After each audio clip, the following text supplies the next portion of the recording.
following is a transcript of the interrogation of Excavation Overseer Borley Thungerson, conducted by Zeros Graham, agent of the Order of Azir, operating within the city of Embergard, penned by Lyria Sind, adjutant to the Order.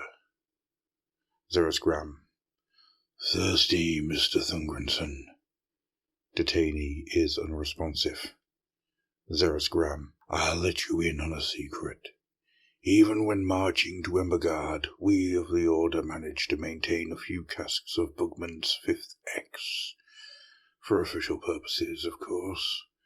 I would be willing to share a flagon with you. Detainee rubs at the monocle fastened around his left wrist, otherwise unresponsive. Zeros Graham. Come now. This smacks of elven melodrama. Not the response of a respectable Duardin. Detainee is unresponsive. Zeros Graham. Very well. In that case I will speak, and we will see if my account spurs some recollection. You are Borley Thungerson of Clan Gimgilt. Before swearing to the twin-tailed crusade, you oversaw the fashioning of sewer channels reaching from Hammerhal's old city to your clan's holdings in the Bullies. See appended note.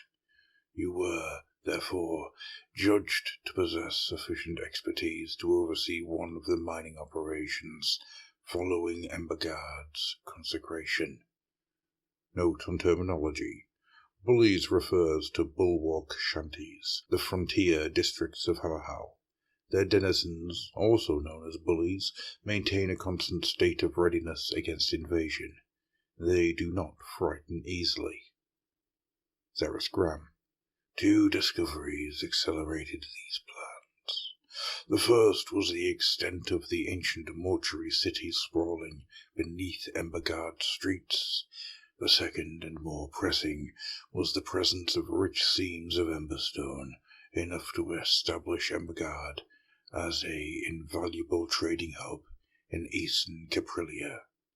I'll admit, though, I was surprised when Pontifex Zenestra granted your clan authority to lead the mining efforts. Your liege lord Nofri has not been quiet in voicing his distaste for the wheel cult, even following our deliverance from the undead at their hands. Between you and me, I half think he so vigorously petitioned for authority over the darkness beneath the mountain to get away from the cult above land. Detainee becomes agitated at the mention of darkness. His fingers curl in a gesture associated with Valayan ancestor cult practices. Zeros Graham. But it wasn't only Duardin involved with the mining, was it? The Collegiate Arcane wanted a Realmstone supply for experimentation. The meddling of wizards. That must have grated. Which brings us to the incident in Catacomb 12. Graham's leaning forward, sees the candle on the table flicker. Borley Thungerson. Don't do that. Zeros Graham. Do what, Mr. Thungerson? Borley Thungerson. Don't disturb the candle, you wazzock. Zeros Graham. Why is that? Borley Thungerson. Treacherous things, candles. If they snuff out when you're not ready, you might be stuck haunting the earth's black belly forever. Zeros Graham. Did you tell Magister Invercarus Graith that? Detainee is unresponsive. Zeros Graham. We both know that Graith was an impatient sort, obsessed with his Realmstone research. He vexed many a great people. That's why he latched onto your work parties. No one else would bother him. Borley Thungerson. What you mean is he was thick as pig's swill magic botherer. Zeros Graham. It's interesting you say that.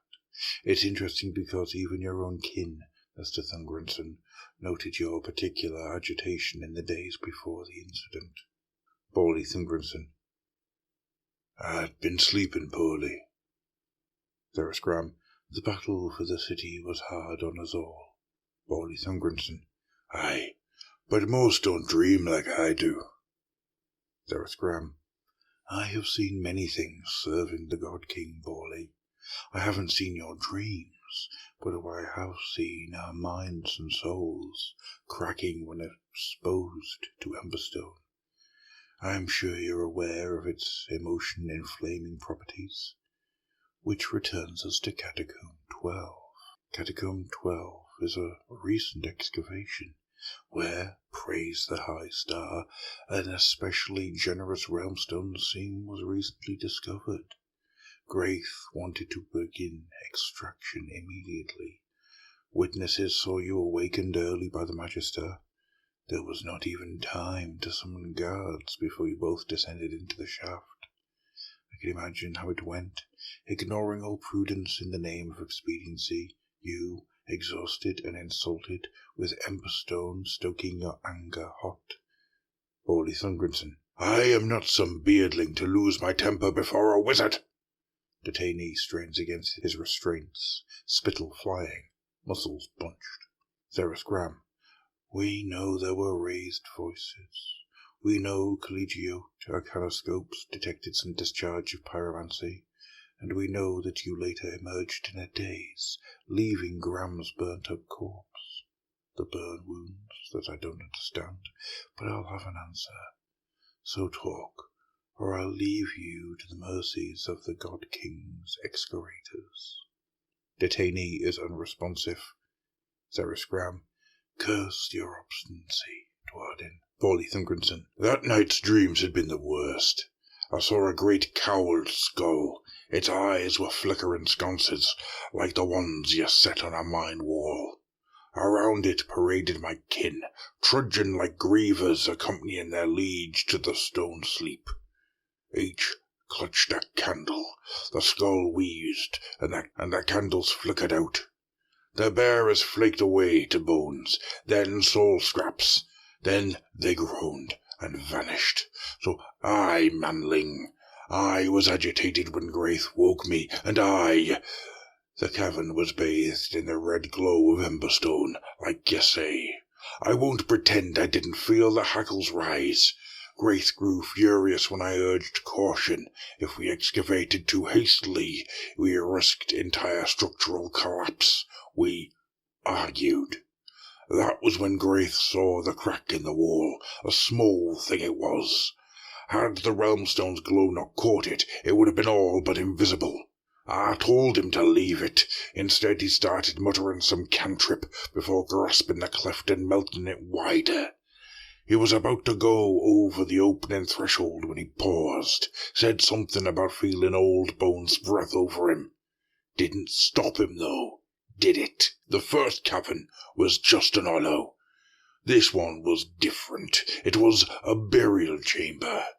The old dead slept in sarcophagi, sat upright and strapped to breaking wheels, and the stairs here were deliberate constructs.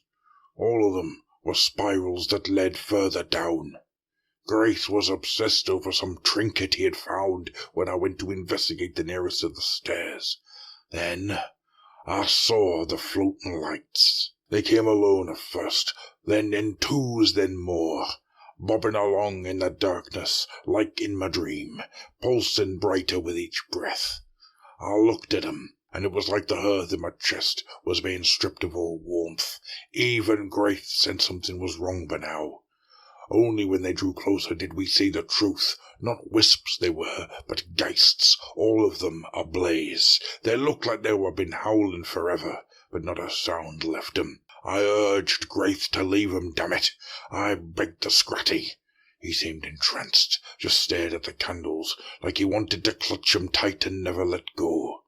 Only then, when they started rasping and hurling bale flame, did we act.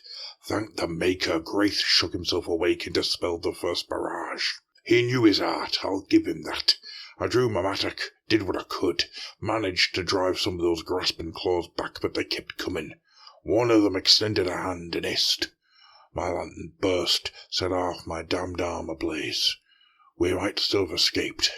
But then, Detainee breaks into low gasps.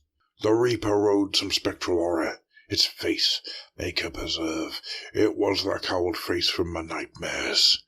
The other geists parted before it, though we could still see the fires burning in the darkness. And around it drifted candles, so many little candles. Grace acted this time, I'll give him that. He spread his arms and muttered through some incantation. Some fire wreathed him like the halo for the saints, and he made ready to hurl it. I thought he might just do it, and half of all my wealth would go to his clan. The wraith just looked at him and closed its fingers around the closest candle, just like that. It closed its hand and snuffed the thing out. Graith's own fires consumed him.